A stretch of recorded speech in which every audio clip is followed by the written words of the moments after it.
Hello friends, welcome to the success Kendra. Friends देखिए, आज इस सेशन में हम लोग 71 बीपीएससी पीटी 2025 के लिए घटना चक्र बुक 2025 से साइंस में यानी कि फिजिक्स में, भौतिकी में जितने भी प्रश्न 38वीं बीपीएससी से लेकर के 70वीं बीपीएससी री एग्जाम तक पूछे गए हैं, उन सारे प्रश्नों को आज हम लोग एक ही सेशन में डिस्कस करेंगे।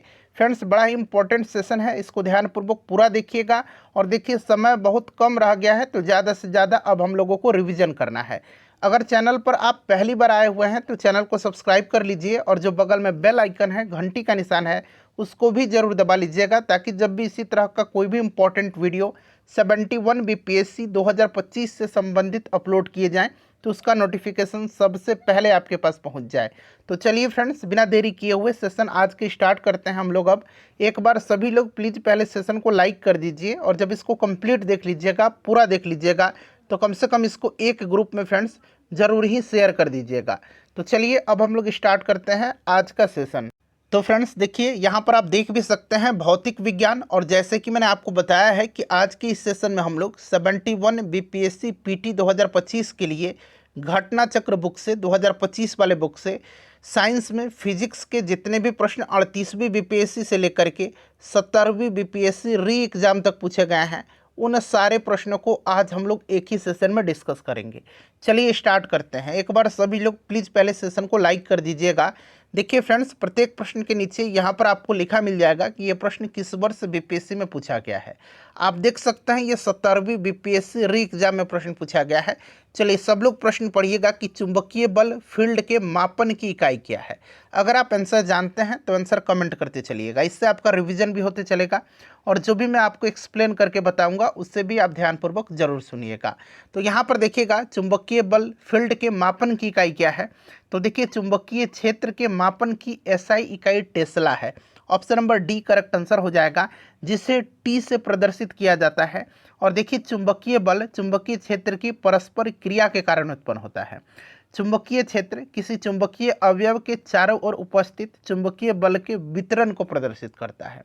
तो यहाँ पर ऑप्शन नंबर डी हो जाएगा। अच्छा, एम्पियर जो है ये धारा की इकाई है, और ओम जो है ये प्रतिरोध की इकाई है। चलिए उसके बाद देखिएगा कि निम्नलिखित में से कौन टेस्ला के समतुल्य है। ये देखिए 70वीं बीपीएससी प्री में पूछा गया है, कौन इसमें से टेस्ला के समतुल्य है। तो फ्रेंड्स देखिएगा, ऑप्शन नंबर डी हो जाएगा, न्यूटन प्रति एम्पियर मीटर। ये टेस्ला के समतुल्य है। टेस्ला के बारे में अभी मैंने आपको बताया है। चलिए उसके बाद देखिएगा कि किस मीटर का उपयोग वाहन द्वारा तय की गई दूरी को मापने के लिए किया जाता है। बताइए, खाली स्थान देकर के पूछा गया कि रूप में जाना जाता है। तो देखिए, ये यहाँ पर correct answer option number D हो जाएगा, ओडोमीटर। ठीक है ना, ओडोमीटर का प्रयोग किया जाता है वाहन द्वारा तय की गई दूरी को मापने के लिए। क्लियर। अच्छा, यहाँ पर देख सकते हैं क्रोनोमीटर दिया गया है, इसका उपयोग समय को मापने के लिए किया जाता है। यहाँ पर देखिए स्पीडोमीटर दिया गया है, इसका प्रयोग गति को मापने के लिए किया जाता है। और एम मीटर का प्रयोग विद्युत धारा को मापने के लिए किया जाता है। चलिए उसके बाद देख लीजिएगा, अगला प्रश्न है, क्या पूछा गया है कि चंद्रमा की सतह पर कोई वातावरण नहीं है।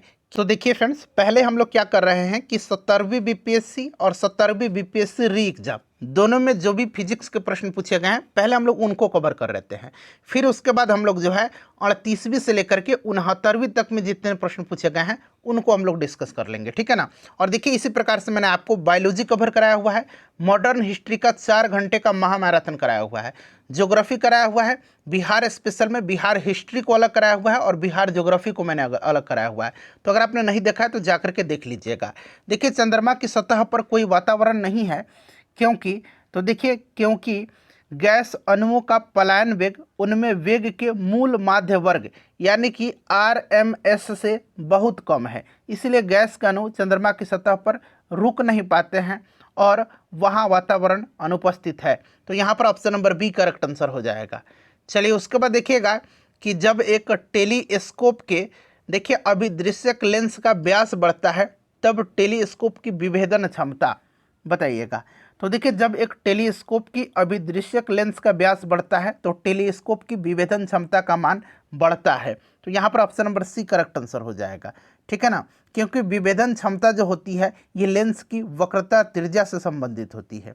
ठीक है, विभेदन क्षमता यानी कि रिजोल्विंग पावर इसको अंग्रेजी में कहा जाता है, एक अभिदर्शक लेंस की दो निकटवर्ती वस्तुओं के बीच अंतर करने की क्षमता होती है।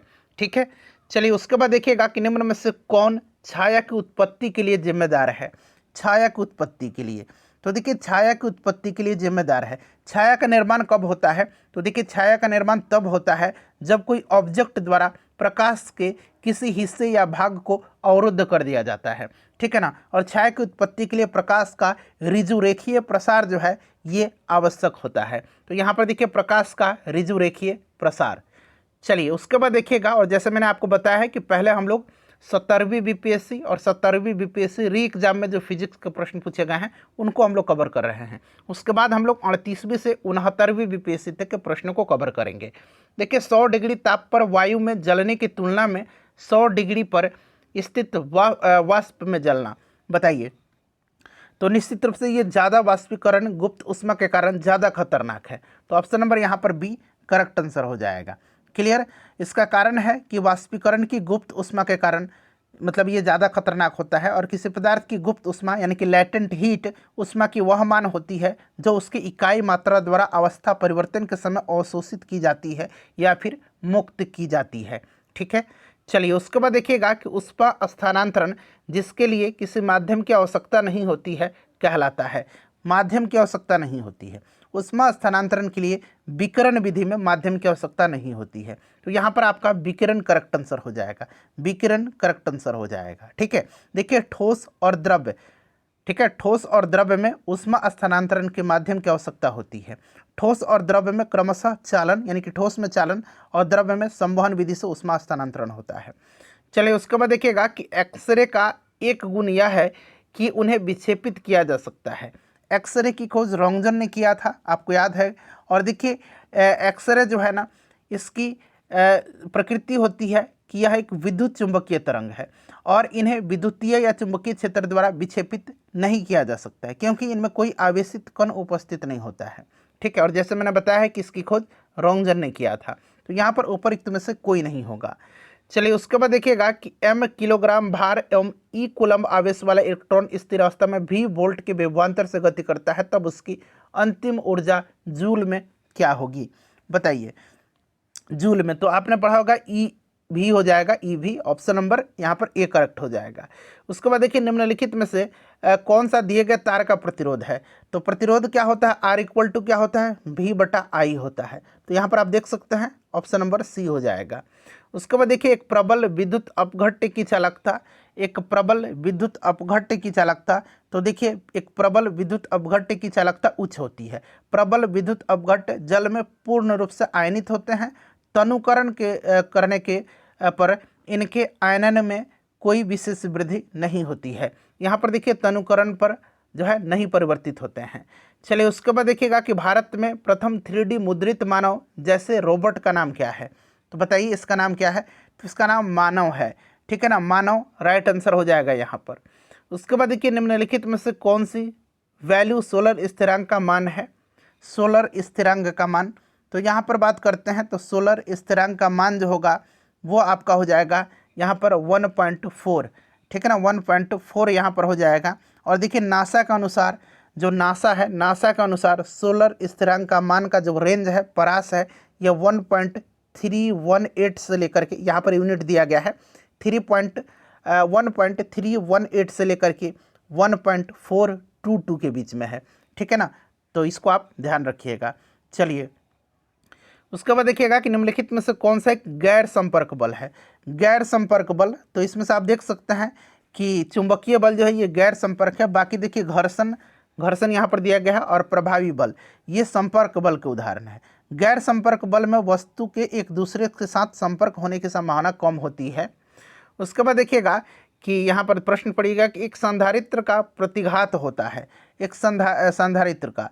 तो फ्रेंड्स ये आपका हो जाएगा, क्या होगा, तो राइट आंसर ऑप्शन नंबर यहाँ पर सी हो जाएगा, आवृत्ति के व्युत्क्रमानुपाती। आवृत्ति के व्युत्क्रमानुपाती, यहाँ पर आप देख सकते हैं आवृत्ति है ये, इसकी व्युत्क्रमानुपाती।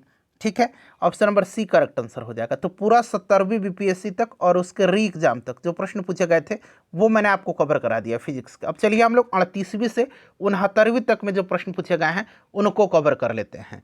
विद्युत धारा की इकाई है, आपको बताना है कि इसमें से विद्युत धारा की इकाई कौन सी है। विद्युत धारा की एसआई इकाई जो होती है वो आपको एम्पियर होगा। यहाँ पर option number D right answer हो जाएगा। अच्छा, कूलम्ब जो होता है ये आपका आवेश का एसआई यूनिट होता है। वाट जो होता है ये शक्ति का यानी कि पावर का होता है। और वोल्ट जो होता है ये किसका यूनिट होता है, तो ये विद्युत विभव की इकाई सामान्यतः वोल्ट होती है। ठीक है ना, इस चीज़ को भी आप ध्यान रखिएगा। चलिए उसके बाद देखिए दूसरा प्रश्न है कि निम्न तत्वों में से किसमें न्यूट्रॉन नहीं होता है, किसमें न्यूट्रॉन नहीं होता है। देखिए फ्रेंड्स, राइट आंसर इसका ऑप्शन नंबर सी हो जाएगा, हाइड्रोजन। हाइड्रोजन का परमाणु क्रमांक 1 होता है। कितना होता है, 1 होता है। और साधारण हाइड्रोजन समस्थानिक प्रोटियम में, साधारण जो हाइड्रोजन का समस्थानिक है प्रोटियम, यहाँ मैं लिख देता हूँ प्रोटियम। ठीक है ना, प्रोटियम जो होता है प्रोटियम, इसमें कोई न्यूट्रॉन नहीं होता है।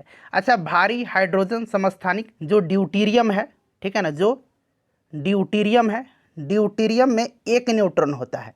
ड्यूटेरियम में 1 न्यूट्रॉन होता है। जबकि जो अत्यंत भारी हाइड्रोजन समस्थानिक है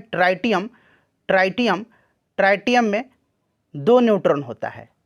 ठीक है ना, तो ये सारे पॉइंट्स आप ध्यान रखेंगे। प्रोटियम में न्यूट्रॉन नहीं होता है, ड्यूटेरियम में 1 न्यूट्रॉन होता है और ट्राइटियम में 2 न्यूट्रॉन होते हैं। ये सारे पॉइंट्स आप ध्यान रखेंगे। यहाँ पर राइट आंसर इसका हाइड्रोजन हो जाएगा। चलिए उसके बाद देखिएगा कि एंगस्ट्रम इकाई है। एंगस्ट्रम किसकी इकाई है, तो एंगस्ट्रम जो होती है फ्रेंड्स, यह आपका तरंग दैर्घ्य की यूनिट है। ऑप्शन नंबर यहाँ पर ए राइट आंसर हो जाएगा। तरंग दैर्घ्य का मापन एंगस्ट्रम में किया जाता है और 1 एंगस्ट्रम बराबर होता है 10 के पावर -10 मीटर। 1 एंगस्ट्रम बराबर कितना होता है, 1 एंगस्ट्रम बराबर होता है 10 के पावर -10 मीटर। तो ये भी आप साथ साथ ध्यान रखिएगा, इंपॉर्टेंट है। चलिए उसके बाद नेक्स्ट क्वेश्चन देखिएगा कि प्रकाश वर्ष किसकी इकाई है। प्रकाश वर्ष जो है किसकी इकाई है, बताइए। तो राइट आंसर यहाँ पर हो जाएगा दूरी का। प्रकाश वर्ष दूरी का इकाई होता है। प्रकाश द्वारा 1 वर्ष में तय की गई दूरी को 1 प्रकाश वर्ष यानी कि लाइट ईयर कहते हैं। 1 प्रकाश वर्ष बराबर होता है 9.46 गुना 10 के पावर 15 मीटर। ये भी आप ध्यान रखिएगा, बड़ा इंपॉर्टेंट है। चलिए उसके बाद देखिएगा कि घड़ी में प्रयोग होने वाले क्वार्ट्ज क्रिस्टल होते हैं। घड़ी में प्रयोग होने वाले जो क्वार्ट्ज क्रिस्टल होते हैं ये क्या होते हैं, तो देखिए घड़ी में प्रयोग होने वाले जो क्वार्ट्ज क्रिस्टल ये होते हैं ये सिलिकॉन डाइऑक्साइड के होते हैं। ये सिलिकॉन डाइऑक्साइड के होते हैं। ठीक है ना, तो यहाँ पर देखिएगा ऑप्शन नंबर आप देख सकते हैं बी राइट आंसर हो जाएगा, सिलिकॉन डाइऑक्साइड के होते हैं। ठीक है फ्रेंड्स, ध्यान रखिएगा। और क्वार्ट्ज जो होता है क्वार्ट्ज क्रिस्टल, इसका प्रयोग रेडियो, टेलीविज़न इन सब में किया जाता है। ठीक है, चलिए उसके बाद नेक्स्ट क्वेश्चन हमारा कि निम्नलिखित में से कौन सी मूल भौतिक राशि है। मूल भौतिक राशि बताइए, मूल भौतिक राशि। तो मूल भौतिक राशि जो होता है ये 7 होते हैं। ठीक है ना, जो फंडामेंटल यूनिट्स हैं ये 7 हैं। लंबाई, द्रव्यमान, समय, ताप, विद्युत धारा, ज्योति तीव्रता और पदार्थ की परिमाण ये 7 होते हैं। ठीक है ना, लंबाई का मीटर, द्रव्यमान का किलोग्राम, समय का सेकंड, ताप का केल्विन, विद्युत धारा का एम्पियर, ज्योति तीव्रता का कैंडेला और पदार्थ का परिमाण जो होता है उसका मोल होता है। तो ये आप ध्यान रखिएगा। मूल राशियों के मात्रक एक दूसरे से पूर्णतः स्वतंत्र हैं और इनमें किसी एक को किसी अन्य मात्रक में बदला अथवा उससे संबंधित नहीं किया जा सकता है। इस चीज़ को आप ध्यान रखिएगा। तो यहाँ पर पूछा गया मूल भौतिक राशि है, तो आप देख सकते हैं ऑप्शन नंबर यहाँ पर विद्युत धारा दिया गया है। चलिए उसके बाद नेक्स्ट क्वेश्चन है कि ओम मीटर मात्रक है। ओम मीटर जो है मात्रक है, तो ओम मीटर जो है यह इलेक्ट्रिक रेजिस्टिविटी का यूनिट है। ठीक है ना, वैद्युत प्रतिरोधकता का। तो यहाँ पर देखिए प्रतिरोधकता का ओम मीटर जो है ये यूनिट होता है। ठीक है फ्रेंड्स, इसको आप ध्यान रखिएगा। चलिए उसके बाद हम लोग नेक्स्ट क्वेश्चन करेंगे कि प्रकाश वर्ष इकाई है। देखिए ये प्रश्न रिपीट हुआ है और बीपीएससी में जो है प्रीवियस ईयर से प्रश्न रिपीट होता है, इसीलिए सारे प्रीवियस ईयर को देख लीजिए, सारे सब्जेक्ट। तो यहाँ पर देखिए दूरी राइट आंसर हो जाएगा। इसके बारे में मैंने आपको डिटेल में अभी बताया हुआ है कि प्रकाश द्वारा 1 वर्ष में तय की गई दूरी को 1 प्रकाश वर्ष यानी कि लाइट ईयर कहा जाता है और 1 प्रकाश वर्ष बराबर 9.46 गुना 10 के पावर 15 मीटर होता है। ठीक है ना, चलिए हर्ट्ज में क्या मापा जाता है। हर्ट्ज में क्या मापा जाता है, तो फ्रेंड्स हर्ट्ज में जो है ये आवृत्ति मापा जाता है। आवृत्ति यहाँ पर राइट आंसर हो जाएगा। आवृत्ति का ऐसा ही मात्रक हर्ट्ज है। ठीक है ना, इस चीज़ को आप ध्यान रखिएगा। और इसका जो संकेत होता है, ठीक है ना, इसको इस तरह से हम लोग संकेतातिक करते हैं और देखिए फ्रेंड्स, एक सामान्य मनुष्य जो होता है ना, आपको पता है कि एक सामान्य मनुष्य 20 हर्ट्ज से लेकर के 20,000 हर्ट्ज, 20,000 हर्ट्ज, या इसको हम लोग 20 किलो हर्ट्ज भी बोलते हैं। ये 20,000 हर्ट्ज जो है, इसको इस तरह से 20 किलो हर्ट्ज भी कहा जाता है, आपको पता है, ठीक है ना। तो एक सामान्य मनुष्य जो है 20 हर्ट्ज से लेकर के 20,000 हर्ट्ज या 20 हर्ट्ज से लेकर के 20 किलो हर्ट्ज तक की आवृत्ति की ध्वनि को सुन सकने में सक्षम होता है। ये बड़ा इंपॉर्टेंट है, ध्यान रखिएगा। चलिए उसके बाद देखिएगा कि आवृत्ति को मापा जाता है। सेम क्वेश्चन है, कोई चेंजिंग नहीं है, रिपीट हुआ। आप देख सकते हैं ये 64वीं बीपीएससी में पूछा गया था, ये 65वीं बीपीएससी में पूछा गया है। तो ये हर्ट्ज में option number A right answer हो जाएगा। चलिए उसके बाद देखिएगा कि विद्युत शक्ति की इकाई है। तो अभी मैंने पावर का यूनिट बताया था आपको एक्सप्लेनेशन में, इसलिए मैं बोलता हूँ कि जो भी मैं एक्सप्लेन करूँगा उसको ध्यानपूर्वक सुनिएगा, ठीक है ना। कूलम्ब के बारे में अभी बताया था, ठीक है ना। विद्युत आवेश का मात्रक होता है, और एम्पियर विद्युत धारा का, और वोल्ट जो होता है, वोल्ट आपका विद्युत विभव की सामान्यतः इकाई होती है। देखिए दृश्य स्पेक्ट्रम के तरंग दैर्घ्य की सीमा है, दृश्य स्पेक्ट्रम के तरंग दैर्घ्य की सीमा है। तो फ्रेंड्स ये सीमा जो है ये 3900 एंगस्ट्रम से लेकर के 7600 एंगस्ट्रम है, ठीक है। इसको आप ध्यान रखिएगा, ठीक है ना। 3900 स्पेक्ट्रम से लेकर के 7600 स्पेक्ट्रम तक है, इस चीज़ को आप ध्यान रखिएगा, ठीक है फ्रेंड्स। चलिए अब हम लोग आगे बढ़ेंगे, नेक्स्ट क्वेश्चन कर लेंगे। अगला प्रश्न है कि सौर विकिरण के निम्न में से किस परास सौर विकिरण निम्न में से किस परास में दिखता है। सौर विकिरण, तो सौर विकिरण जो है ये किस परास में दिखता है। तो ध्यान दीजिएगा फ्रेंड्स, ये आपका 400 से लेकर के 700 nm तक, 400 से लेकर के 700 नैनोमीटर, ठीक है ना। इस चीज़ को आप ध्यान रखिएगा, इंपॉर्टेंट है, क्लियर। चलिए ये एनसीईआरटी में भी डायरेक्टली लिखा गया है। देखिए दो कैंडेला का एक समदिक स्रोत जितना प्रकाश फ्लक्स पैदा करता है वह है, दो कैंडेला का एक समदिक स्रोत जितना प्रकाश फ्लक्स पैदा करता है वह है, बताइए। तो फ्रेंड्स देखिए ज्योति फ्लक्स यानी कि प्रकाश फ्लक्स, इसका एसआई मात्रक ल्यूमेन होता है। क्या होता है फ्रेंड्स, इसका एसआई मात्रक ल्यूमेन होता है, किसका, प्रकाश फ्लक्स यानी कि ज्योति फ्लक्स का। और ज्योति फ्लक्स को एफ से प्रदर्शित किया जाता है। और देखिए एफ इक्वल टू होता है 4 पाई, यहाँ पर 4 पाई, और देखिए ये आई है, ठीक है ना। तो 4 पाई, और यहाँ पर देखिए कैंडेला है, तो ये कैंडेला है, तो 4 पाई इंटू 2 यानी कि 4 दूना 8 कैंडेला, यहाँ पर 8 पाई ल्यूमेन, यहाँ पर राइट आंसर हो जाएगा क्योंकि इसका यूनिट ल्यूमेन होता है, ठीक है ना। तो ल्यूमेन यहाँ पर correct answer option number C हो जाएगा। चलिए फ्रेंड्स उसके बाद नेक्स्ट क्वेश्चन कर लेंगे कि आर्द्रता किस उपकरण से मापी जाती है। आर्द्रता जो है ये किस उपकरण से मापी जाती है, बताइए। तो आर्द्रता को मापा जाता है हाइग्रोमीटर से, दूध की शुद्धता लैक्टोमीटर से, और हाइड्रोमीटर से क्या मापा जाता है, घनत्व मापा जाता है, ठीक है ना, द्रव का। चलिए और पायरोमीटर से क्या मापा जाता है, तापमान मापा जाता है। चलिए उसके बाद देखिएगा उच्च तापमान, दाब की इकाई क्या होती है, दाब की इकाई। देखिए दाब की इकाई क्या होगी फ्रेंड्स, फटाफट बताइए, राइट आंसर क्या होगा। अब देखिए फ्रेंड्स दाब क्या होता है, तो दाब किसी तल के इकाई क्षेत्रफल पर लगने वाले बल को कहा जाता है, यानी कि किसी तल के इकाई क्षेत्रफल पर लगने वाले बल को दाब कहा जाता है, ठीक है ना। और दाब जो होता है एक अदिश राशि होता है, यानी कि स्केलर क्वांटिटी होता है, ठीक है फ्रेंड्स, ध्यान रखिएगा। और दाब का जो मात्रक होता है वो न्यूटन प्रति वर्ग मीटर होता है। तो यहाँ पर देखिए ऑप्शन नंबर ए हो जाएगा, न्यूटन प्रति वर्ग मीटर, और इसी को जो है पास्कल बोला जाता है, ठीक है ना। तो पास्कल भी याद रखिएगा, दाब का इकाई पास्कल भी होता है, और इस तरह से अगर लिखा जाए न्यूटन प्रति वर्ग मीटर, तो ये भी आप ध्यान रखिएगा। चलिए उसके बाद देखिएगा कि दाब का मात्रक, देखिए प्रश्न रिपीट हो गया ना फिर से। तो अभी मैंने आपको बताया है कि दाब का मात्रक होता है न्यूटन प्रति वर्ग मीटर। तो इसमें से ऑप्शन में कोई भी नहीं होगा, ऑप्शन नंबर ई राइट आंसर हो जाएगा। चलिए उसके बाद देखिए निम्नलिखित में से कौन सी अदिश राशि है। तो अभी मैंने आपको बताया था कि दाब जो है ये अदिश राशि होती है, ठीक है ना। तो यहाँ ऑप्शन में देख सकते हैं दाब दिया गया बल वेग विस्थापन, बल वेग विस्थापन त्वरण संवेग, ये सब सदिश राशि होता है, ठीक है। इस चीज़ को आप ध्यान रखिएगा। आयतन दाब चाल दूरी ये सब अदिश राशि होती हैं, दाब भी अदिश राशि है। चलिए उसके बाद देखिएगा कि निम्न में से कौन सी सदिश राशि नहीं है, यानी कि अदिश राशि है। तो इसमें से अदिश राशि इसमें से कौन सा हो जाएगा, तो अभी मैंने आपको बताया है कि आयतन दाब चाल दूरी ये सब होता है। तो यहाँ पर देखिएगा राइट आंसर जो होगा फ्रेंड्स ये आपका गति हो जाएगा, ठीक है ना। अभी मैंने आपको बताया था चाल दाब आयतन दूरी ये सब अदिश राशि हैं, और वेग विस्थापन अभी आपको बताया था बल, त्वरण, संवेग, ये सदिश राशियां होती हैं। चलिए, यदि धरती की घूमने की गति यानी कि घूर्णन गति बढ़ा दी जाए तो भूमध्य रेखा पर पिंड का वजन क्या होगा? तो यहाँ पर देखिए, किसी परिभ्रमण करने वाले निकाय पर भूमध्य रेखा पर अपकेंद्रीय बल, जिसको कि सेंट्रीफ्यूगल फोर्स कहा जाता है, वो कार्य करता है और यह बल गुरुत्वाकर्षण बल के विरुद्ध कार्य करता है, जिससे कि भूमध्य रेखा पर व्यक्ति के भार में कमी दर्ज की जाती है। तो यहाँ पर घट जाएगा, भार में कमी दर्ज की जाती है। चलिए, उसके बाद देखिएगा कि निम्नलिखित में से किस राशि का मात्रक नहीं है? किस राशि का यूनिट नहीं होता है, मात्रक नहीं है? तो देखिए, किसी वस्तु की बीमा में आया परिवर्तन और उस वस्तु की मूल बीमा के अनुपात को विकृति कहा जाता है और इसी विकृति को जो है, इसी विकृति की कोई भी मात्रक नहीं होती है, यह एक बीमाहीन राशि है। ठीक है ना। चलिए, उसके बाद देख लीजिएगा, बाकी का तो आपको पता ही है। अभी मैंने आपको दाब का बताया था, बल का न्यूटन होता है, ये सब आप जानते भी हैं। निम्नलिखित में से किस तरीके से 1 वोल्ट व्यक्त किया जा सकता है? 1 वोल्ट व्यक्त किया जा सकता है।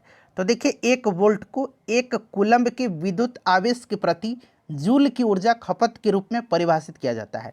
1 वोल्ट बराबर होता है 1 जूल प्रति कूलम्ब। ठीक है ना, प्रति कूलम्ब। तो यहाँ पर देखिएगा, राइट आंसर ऑप्शन नंबर इसका ये हो जाएगा, 1 जूल प्रति कूलम्ब। ठीक है। चलिए, उसके बाद नेक्स्ट क्वेश्चन है कि निम्नलिखित में से कौन सा न्यूटन के गति के तीसरे नियम का उपयोग करता है? न्यूटन के गति का तीसरा नियम, प्रत्येक क्रिया के लिए एक समान और विपरीत प्रतिक्रिया होती है। ठीक है, आपको पता है न्यूटन के यह तीसरा नियम है। और इसमें से देखिए, जो तीरंदाजी है, ठीक है ना, तीरंदाजी, इसमें जो है न्यूटन के गति के तीसरे नियम का उपयोग होता है। क्लियर। चलिए, उसके बाद नेक्स्ट क्वेश्चन है हमारा कि रासायनिक गुणों को अपरिवर्तित रखते हुए एक परमाणु के नाभिक में जोड़े जाने वाले कण हैं। रासायनिक गुणों को अपरिवर्तित रखते हुए एक परमाणु के नाभिक में जोड़े जाने वाले जो कण हैं, ये आपका न्यूट्रॉन होता है। न्यूट्रॉन होता है, परमाणु के नाभिक में न्यूट्रॉन कण जोड़ने पर रासायनिक गुण अपरिवर्तित रहता है। ठीक है, इस चीज़ को आप ध्यान रखिएगा। चलिए, उसके बाद नेक्स्ट क्वेश्चन है हमारा कि एक वस्तु की भार पृथ्वी की सतह पर मापने पर 100 न्यूटन आता है, इसका भार चंद्रमा की सतह पर मापने पर कितना होगा? तो देखिए, अगर पृथ्वी की सतह पर जो है इसका 100 न्यूटन आता है, तो आपको पता है कि चंद्रमा पर इसका कितना होगा? पृथ्वी की तुलना में चंद्रमा पर गुरुत्वाकर्षण बल पृथ्वी के गुरुत्वाकर्षण बल का 1/6 गुना होता है। इसीलिए चंद्रमा पर किसी वस्तु का भार जो होगा पृथ्वी के भार का 1/6 होगा, यानी कि 100 × 1/6 हो जाएगा। इसको फर्दर सॉल्व करेंगे तो 16.7 न्यूटन इसका आंसर आएगा। ठीक है। चलिए, उसके बाद देखिएगा कि सही कथन आपको चुनना है। सही कथन चुनना है तो इसमें से वीडियो को पॉज कर लीजिए और सही स्टेटमेंट चुनिए। देखिए, सही कथन जो ऑप्शन नंबर बी है, लाल प्रकाश का तरंग दैर्घ्य बैगनी से ज़्यादा होता है। बिल्कुल, सबसे ज़्यादा तरंग दैर्घ्य जो होता है ये आपका लाल का होता है और सबसे कम जो होता है ये बैंगनी रंग का होता है। देखिए, बैंगनी रंग का तरंग दैर्घ्य सबसे कम और इसकी आवृत्ति सबसे अधिक होती है, जबकि लाल रंग का तरंग दैर्घ्य सबसे अधिक और इसकी आवृत्ति न्यूनतम होती है। और लाल रंग का विचलन सबसे कम होता है और बैंगनी रंग का विचलन सबसे अधिक होता है। ये सारे पॉइंट्स आप ध्यान रख सकते हैं। देखिए, जिस दिन में पानी पर साबुन की फिल्म जब दिन में पानी पर साबुन की फिल्म दिखाई देती है तो यह सुंदर रंग दिखाई देता, चमकता हुआ दिखाई देता, रंगीन दिखाई देता है।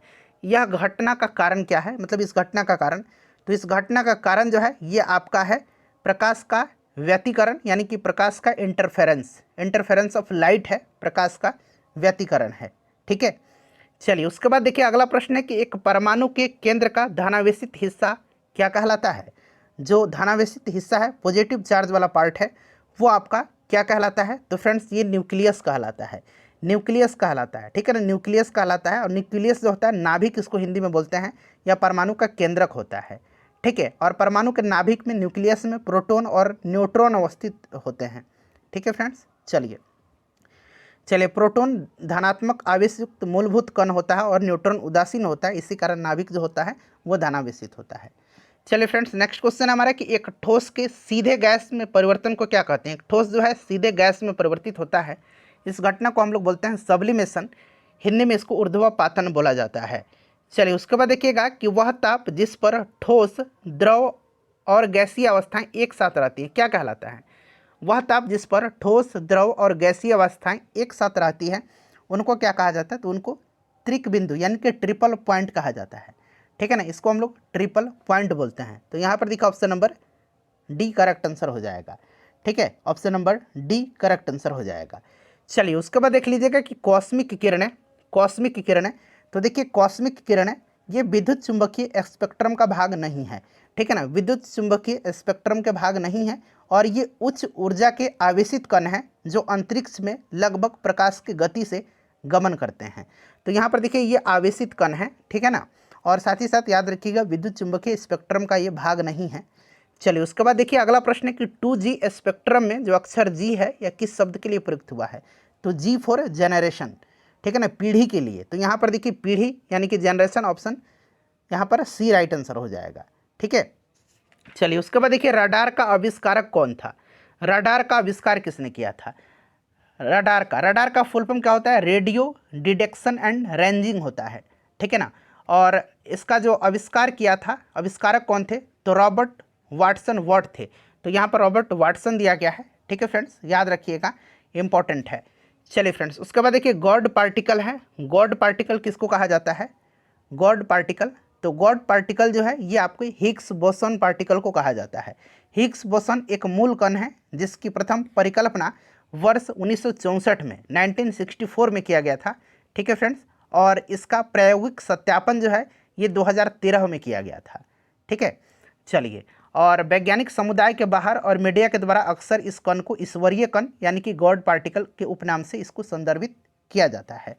नेक्स्ट क्वेश्चन कर लेंगे। अगला प्रश्न है कि सीवी रमन को देखिए भौतिकी का नोबेल पुरस्कार कब प्राप्त हुआ था। भौतिक शास्त्र के लिए नोबेल पुरस्कार प्राप्त करने वाले ये पहले भारतीय हैं।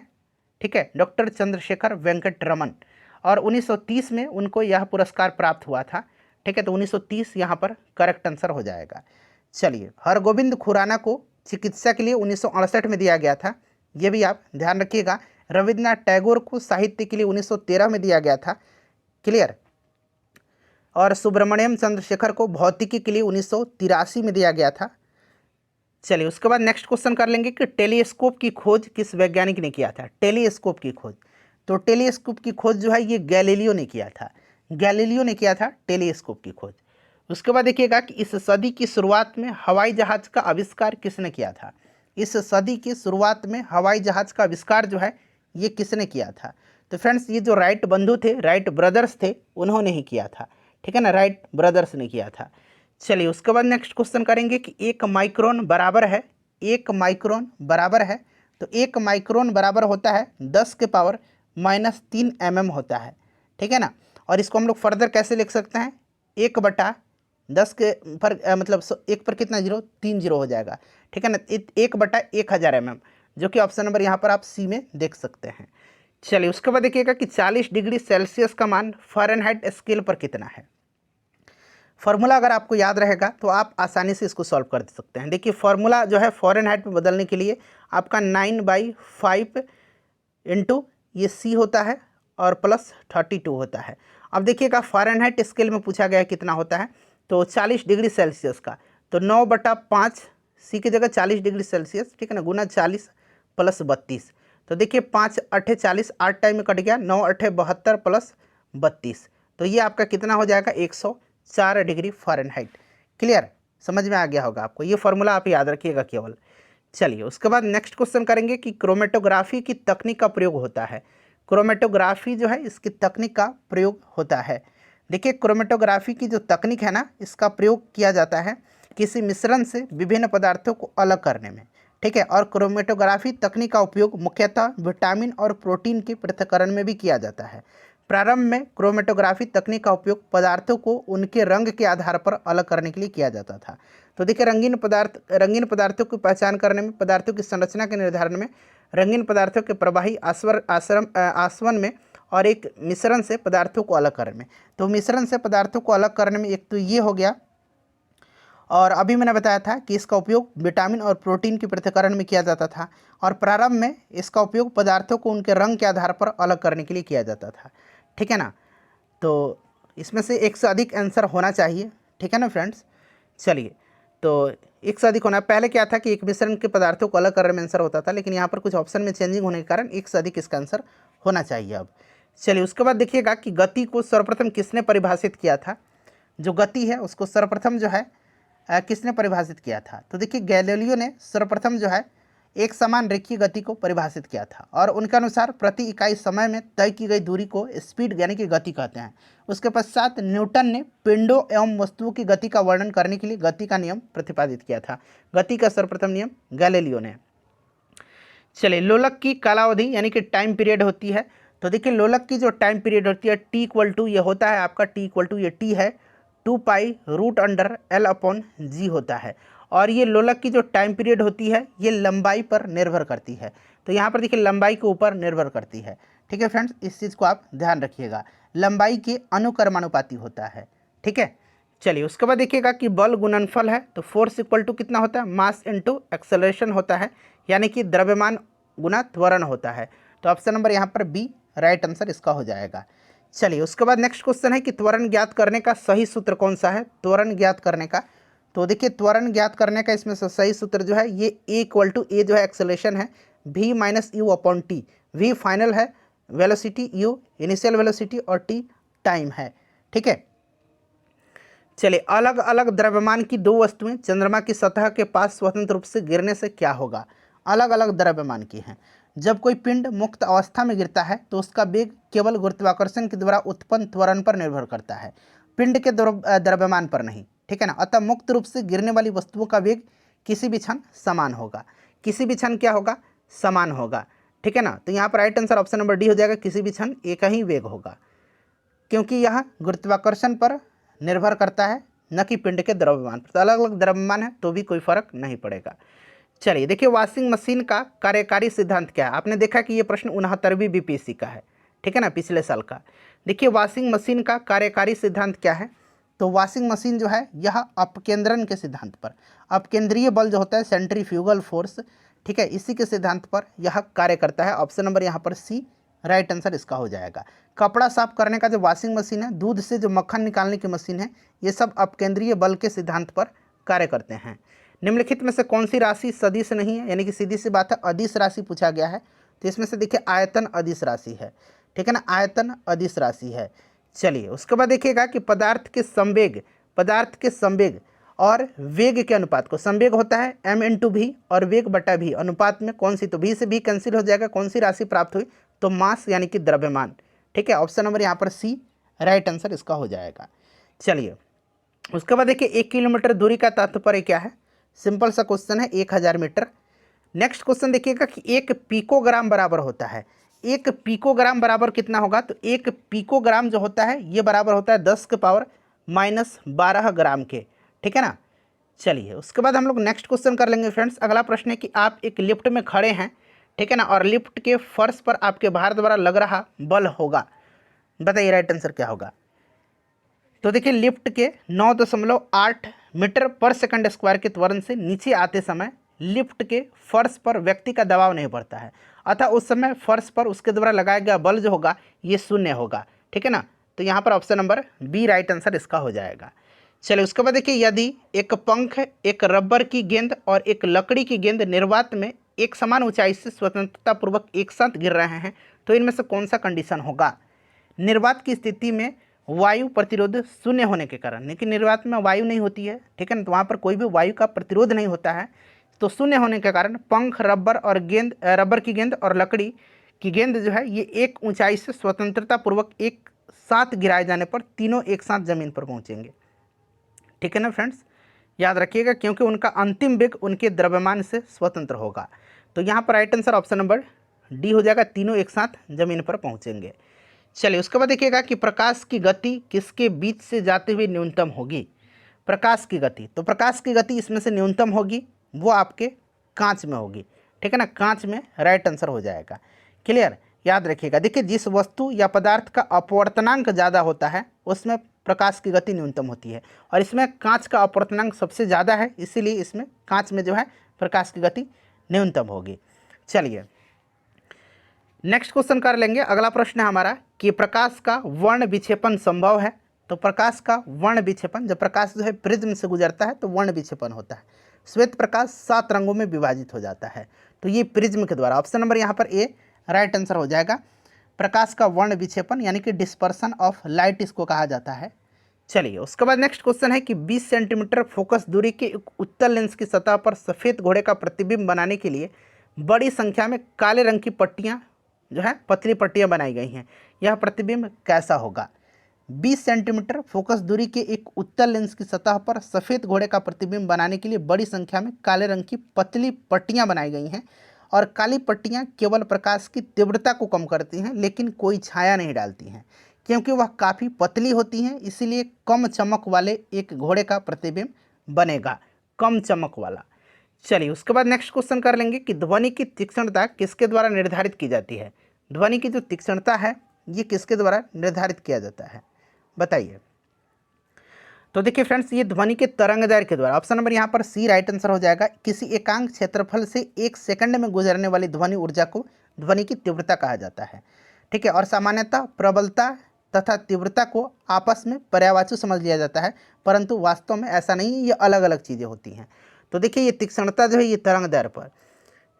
चलिए उसके बाद देखिएगा कि निम्नलिखित में से कौन सा फोटो इलेक्ट्रिक उपकरण डिजिटल अनुप्रयोगों के लिए सबसे उपयुक्त है? कौन सा इसमें से फोटो इलेक्ट्रिक उपकरण डिजिटल अनुप्रयोगों के लिए सबसे उपयुक्त है? तो ये फोटोवोल्टिक सेल है, ठीक है ना। आप देख सकते हैं ये भी 2023 में ही 68वीं बीपीएससी में प्रश्न पूछा गया है। उसके बाद देखिएगा कि बॉल बेयरिंग का उपयोग स्थैतिक घर्षण को निम्नलिखित में से किसमें परिवर्तित करने के लिए किया जाता है? बॉल बेयरिंग का उपयोग स्थैतिक घर्षण को निम्नलिखित में से किस में परिवर्तित करने के लिए? तो स्थैतिक घर्षण को रोलिंग घर्षण में, ठीक है ना, रोलिंग घर्षण में परिवर्तित करने के लिए।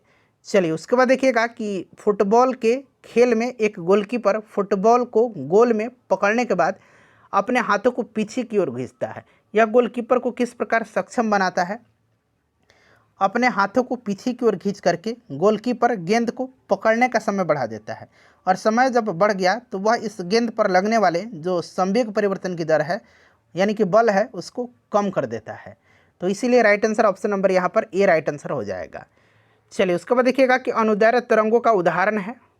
अनुदैर्घ्य तरंगों का उदाहरण, तो इसमें से आपका ध्वनि तरंग है। किसी माध्यम में यांत्रिक तरंग के संचरित होने पर यदि माध्यम के कण तरंग के संचरण की दिशा के समानांतर कंपन करते हैं तो उस तरंग को अनुदैर्घ्य तरंग कहा जाता है। ध्वनि तरंग अनुदैर्घ्य तरंग का यानी कि लॉन्गिट्यूडिनल वेव का उदाहरण होती है, इस चीज़ को आप ध्यान रखेंगे। चलिए, जब एक ध्वनि तरंग एक माध्यम से दूसरे माध्यम में जाती है तो वह राशि जो अपरिवर्तित रहती है, आपको भी पता है कि चेंज नहीं होता है, अपरिवर्तित यह आपका आवृत्ति होता है। अब आवृत्ति अपवर्तित नहीं होता है, इस चीज़ को आप ध्यान रखिएगा। बाकी ध्वनि की चाल, तरंग दर ये सब बदल जाता है।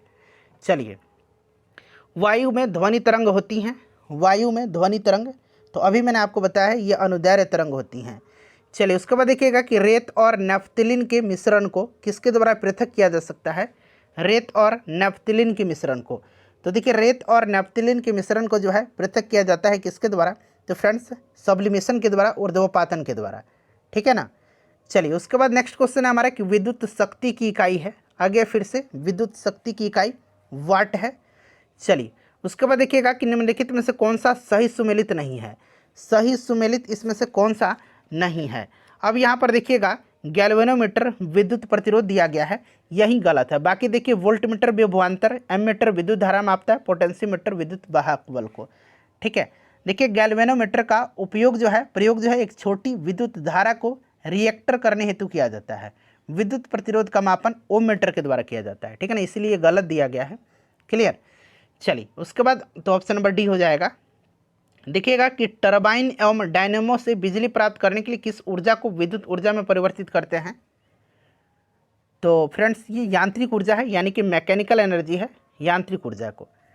चलिए उसके बाद नेक्स्ट क्वेश्चन है हमारा कि एलईडी, जिसको कि हम लोग लाइट इमिटिंग डायोड, हिंदी में प्रकाश उत्सर्जक डायोड कहते हैं, इसके संदर्भ में कौन सा कथन गलत दिया गया है? कौन सा कथन यहाँ पर गलत दिया गया है? पांचों ऑप्शन आपको दिख रहा होगा। चलिए बताइए कौन सा कथन इसमें से गलत दिया गया है? तो देखिए एलईडी में पारा प्रयुक्त होता है जो मनुष्य के लिए हानिकारक है।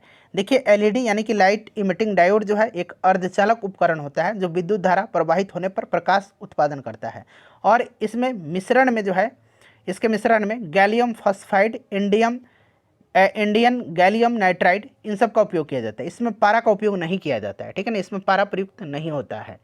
चलिए उसके बाद देखिएगा कि निम्नलिखित में से कौन सा फोटो इलेक्ट्रिक उपकरण डिजिटल अनुप्रयोगों के लिए सबसे उपयुक्त है?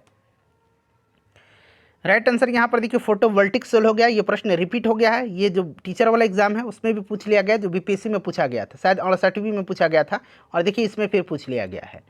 देखिएगा कि केंद्राभिमुखी बल किसके लिए जिम्मेदार है। तो फ्रेंड्स यह जो है वस्तु को वृत्ताकार पथ पर गतिमान रखता है, ठीक है ना। यह जो है एक समान वृत्तीय गति में गति स्थिर होती है लेकिन दिशा बदलती रहती है। दिशा यानी कि वेग बदलने के लिए जिस बल की आवश्यकता होती है उसे अभिकेंद्र बल कहते हैं, ठीक है फ्रेंड्स। और अगर उदाहरण की बात करते हैं तो यदि किसी डोरी के बंधे हुए पत्थर को कोई व्यक्ति घुमाता है तो वहाँ अभिकेंद्रीय यानी कि केंद्राभिमुखी बल कार्य करता है। ऑप्शन बी राइट आंसर हो जाएगा। देखिए निम्नलिखित में से किस ऊर्जा परिवर्तन में घर्षण बल शामिल होता है, किस ऊर्जा परिवर्तन में। तो राइट आंसर हो जाएगा इसमें से गतिज से उष्मा ऊर्जा, ठीक है ना, गतिज ऊर्जा से उष्मा ऊर्जा में। चलिए उसके बाद देखिएगा कि एक बस सीधे रास्ते पर चल रही है और अचानक दाईं ओर मुड़ी। तो अचानक दाईं ओर जो है एक तेज मोड़ लेती है तो यात्री उसमें जो बैठे हैं वो बाईं ओर मुड़ जाएंगे। इस चीज़ को आप याद रखिएगा, इसका अपोजिट आप याद रखिएगा, ठीक है ना। तो बाईं ओर झुक जाएंगे, बाईं ओर झुक जाएंगे, ठीक है ना। ऑप्शन सी राइट आंसर होगा, बाईं ओर झुक जाएंगे, ठीक है। और ये होता है किसके कारण, जड़त्व के कारण, ठीक है। चलिए उसके बाद नेक्स्ट क्वेश्चन कर लेंगे कि एक संगीत कार्यक्रम में, अगला ऑप्शन जो है उपरोक्त में से कोई नहीं है। तो देखिए इतना, देखिए आपको चार ऑप्शन स्पष्ट दिख रहे हैं। संगीत कार्यक्रम में ऑर्केस्ट्रा बजाने से पहले एक सितार वादक तनाव को समायोजित करने की कोशिश करता है और स्ट्रिंग को उपयुक्त रूप से बांधता है। ऐसा करके वह क्या ठीक करने की कोशिश करता है। तो फ्रेंड्स ऐसा करके वह क्या ठीक करने का कोशिश करता है, तो यह अन्य जो वाद्य यंत्र हैं उनकी आवृत्ति के साथ जो सितार का स्ट्रिंग की आवृत्ति है उसी को सामंजस्यित करता है, ठीक है। चलिए उसके बाद देखिएगा कि 100 वाट की बिजली के बल्ब 10 घंटे जले तो बिजली का खर्च कितना होगा। तो मान लीजिए 100 वाट का बल्ब है, 10 घंटे ये चल रहा है, तो कुछ भी हो ऊपर में आपको सब लिख देना है गुना करके और 1000 से भाग दे देना है। तो देखिए 3 0 से 3 0 कट गया, 1 यूनिट बच गया, यानी कि 1 इकाई यहाँ पर करेक्ट आंसर हो जाएगा, ठीक है ना। चलिए फ्रेंड्स उसके बाद देखिएगा कि 2 समानांतर प्रतिरोध वाले सर्किट का कुल प्रतिरोध 1.403 किलो ओम है।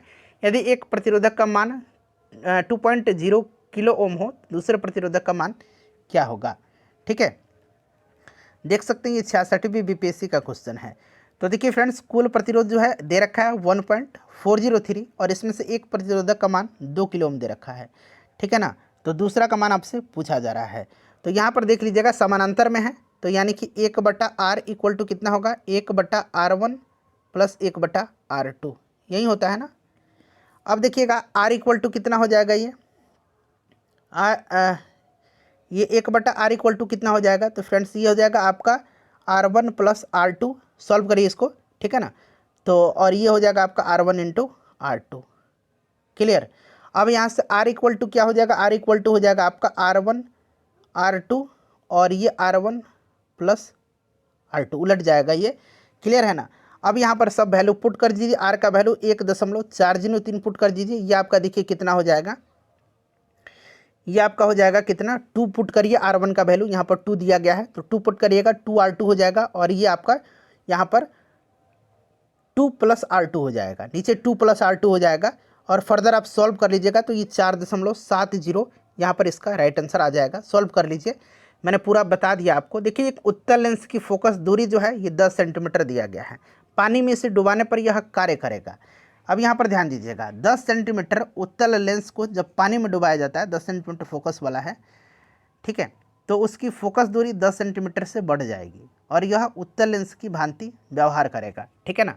तो 10 सेंटीमीटर से बढ़ जाएगी और उत्तल लेंस की भांति यहाँ व्यवहार करेगा, ठीक है। चलिए अब यहाँ पर देखिए पानी के लिए जो अपवर्तनांक होता है ना, म्यू हम लोग पढ़ते हैं अपवर्तनांक, ठीक है ना, ये वायु की तुलना में अधिक है, इसीलिए जो है आपका जो इसका मान होगा फोकस दूरी का वो बढ़ेगा। चलिए उसके बाद देखिएगा कि हालांकि दृश्य प्रकाश में जल पारदर्शक होता है, दूरस्थ वस्तुओं को जल की महीन बूंदों से निर्मित कोहरे में नहीं देखा जा सकता। यह इसलिए होता है क्योंकि, तो फ्रेंड्स ये होता है आपके किसके कारण, तो यह अधिकतर प्रकाश बिखर करके आभासी अस्पष्टता निर्मित करता है, ठीक है ना। इस चीज़ को आप याद रखिएगा। प्रकाश का प्रकीर्णन होता है, आपको पता है कि दूरस्थ वस्तुओं को जल की महीन बूंदों से निर्मित कोहरे में नहीं देखा जा सकता क्योंकि कोहरे की बूंदों द्वारा प्रकाश का प्रकीर्णन होता है, ठीक है। ऑप्शन नंबर यहाँ पर राइट आंसर बी हो जाएगा। चलिए उसके बाद देखिएगा कि एक वर्णी प्रकाश एक माध्यम से दूसरे माध्यम में प्रवेश करता है, निम्नलिखित में से कौन सा गुण नहीं बदलता है। तो ये बार बार प्रश्न रिपीट हो रहा है, अभी भी रिपीट हो गया। कौन सा नहीं बदलेगा, तो आवृत्ति इसका नहीं बदलता है। चलिए उसके बाद देख लीजिएगा कि एक सामान्य शुष्क सेल में विद्युत अपघट्य होता है। एक सामान्य शुष्क सेल में विद्युत अपघट्य जो होगा यह आपका अमोनियम क्लोराइड होगा। अमोनियम क्लोराइड या जिंक क्लोराइड को विद्युत अपघट्य के रूप में जो है एक सामान्य सेल में प्रयोग किया जाता है, और जो मैग्नीज डाइऑक्साइड होता है उसको कैथोड के रूप में प्रयोग किया जाता है। चलिए डायनेमो क्या है, तो डायनेमो जो आपको पता है कि डायनेमो यांत्रिक ऊर्जा को विद्युत ऊर्जा में परिवर्तित करता है। विद्युत मोटर, तो यह विद्युत मोटर जो है ये विद्युत ऊर्जा को यांत्रिक ऊर्जा में बदलता है, विद्युत ऊर्जा को यांत्रिक ऊर्जा में। चलिए फ्रेंड्स नेक्स्ट क्वेश्चन है कि 100 डेसिबल का प्रबलता स्तर संगत होगा। 100 डेसिबल का प्रबलता स्तर संगत होगा। तो देखिए 100 डेसिबल का ध्वनि स्तर एक मशीन शॉप से आने वाले शोरगुल की प्रबलता स्तर के संगत होगा। ध्वनि की प्रबलता का स्तर डेसिबल में मापा जाता है, और देखिए जो WHO जो है उसके द्वारा ध्वनि की स्तर दिन में 45 dB, ठीक है ना, याद रखिएगा दिन में 45 dB और रात्रि में 65 dB जो है यह निर्धारित किया गया है। 85 dB से अगर ऊंचा की बात करते हैं, ऊंचे स्तर की जो ध्वनि है वो हानिकारक होती है, ठीक है। तो यहाँ पर देख लीजिएगा, यहाँ पर राइट आंसर इसका क्या हो जाएगा, ऑप्शन डी हो जाएगा, एक मशीन शॉप से आने वाले शोरगुल, ठीक है। चलिए उसके बाद देखिएगा कि एक क्षैतिज वृत्त में स्थिर चाल से घूम रहे पिंड के लिए निम्नलिखित में से कौन सा स्थिर रहेगा। एक क्षैतिज वृत्त में स्थिर चाल से घूम रहे पिंड के लिए निम्नलिखित में से कौन सा स्थिर रहेगा। तो फ्रेंड्स ये आपका गतिज ऊर्जा, ठीक है ना, गतिज ऊर्जा यहाँ पर राइट आंसर हो जाएगा, गतिज ऊर्जा स्थिर रहेगा। चलिए उसके बाद हम लोग नेक्स्ट क्वेश्चन कर लेंगे। अगला प्रश्न है हमारा कि कुकिंग ताप पर देखिए स्थिर रहने वाले क्लोरीन युक्त कृत्रिम स्वीटनर जिसका रूप तथा स्वाद शक्कर की तरह होता है, निम्नलिखित में से कौन सा है। कृत्रिम जो है कृत्रिम स्वीटनर, इसका उपयोग किया जाता है, तो ये सुक्रालोज है, ठीक है ना। सुक्रालोज एक कृत्रिम स्वीटनर है और चीनी का विकल्प होता है। तो यहाँ पर देखिए सुक्रालोज राइट आंसर हो जाएगा, ठीक है फ्रेंड्स, इसको आप ध्यान रखिएगा।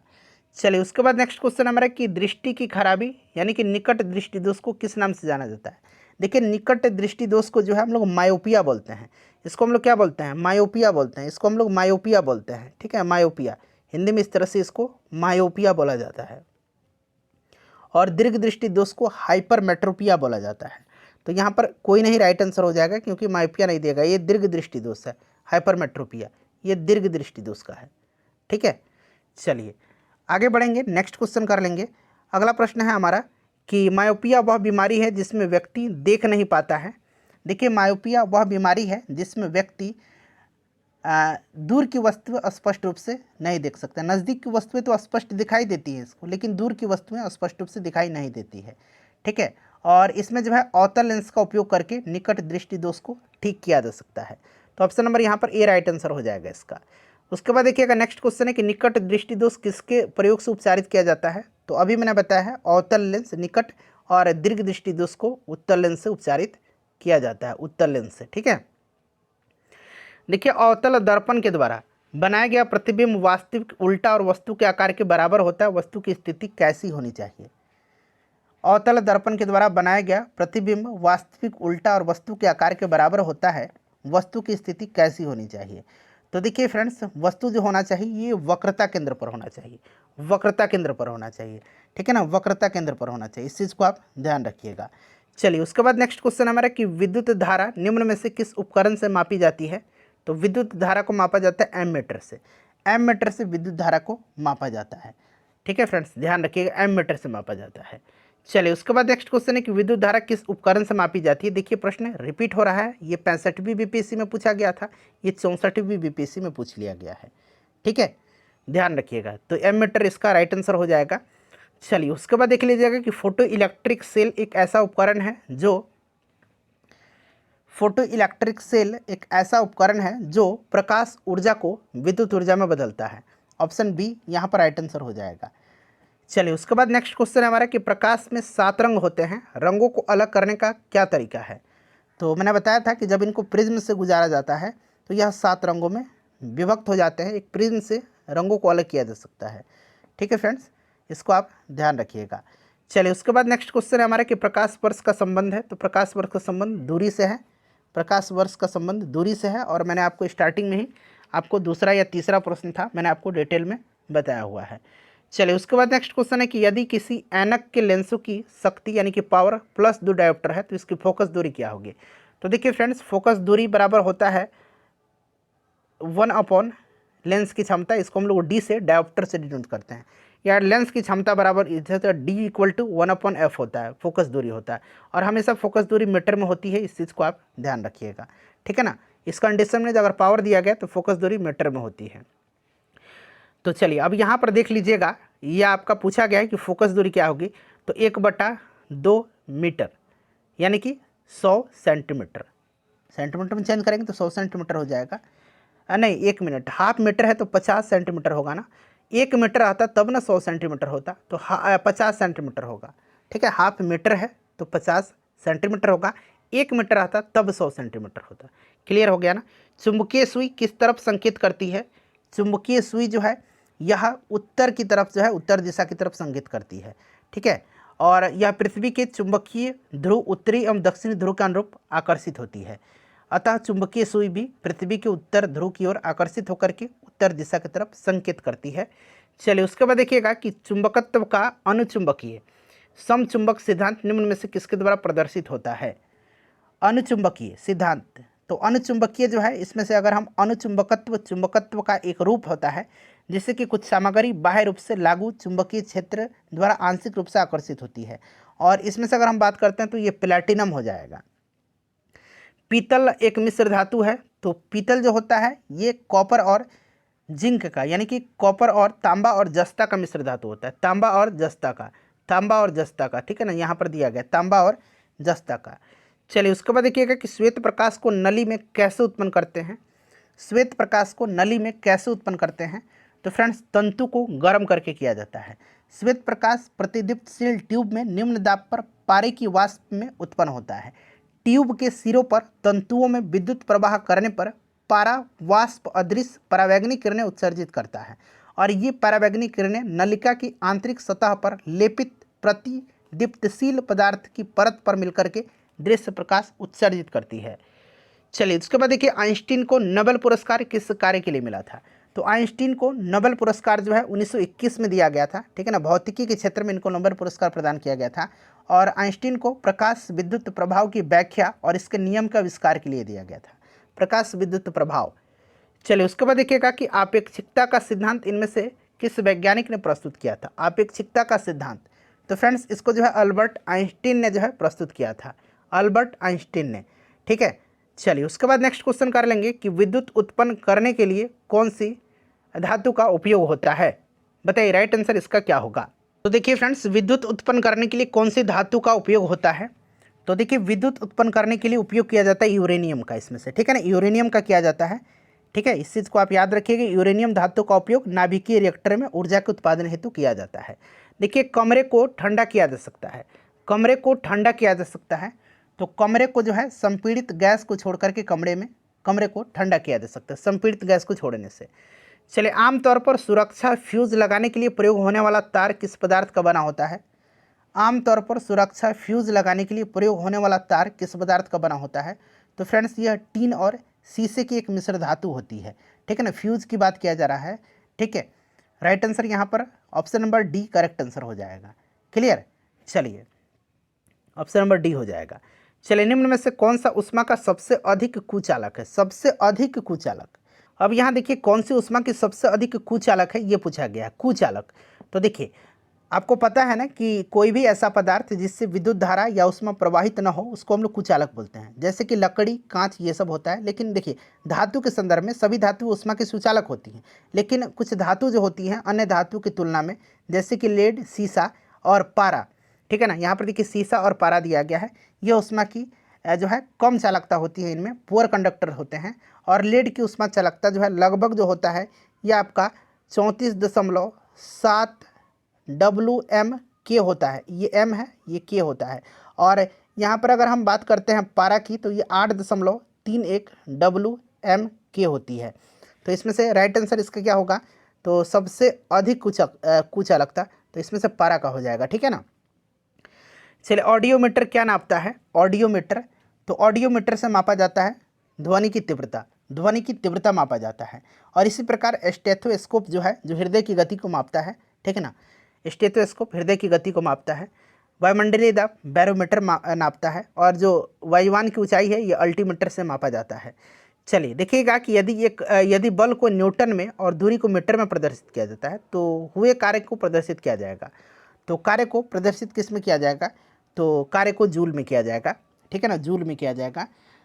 W इक्वल टू क्या होता है, फोर्स इंटू डिस्प्लेसमेंट होगा, ठीक है, फोर्स इंटू डिस्प्लेसमेंट होता है, ठीक है।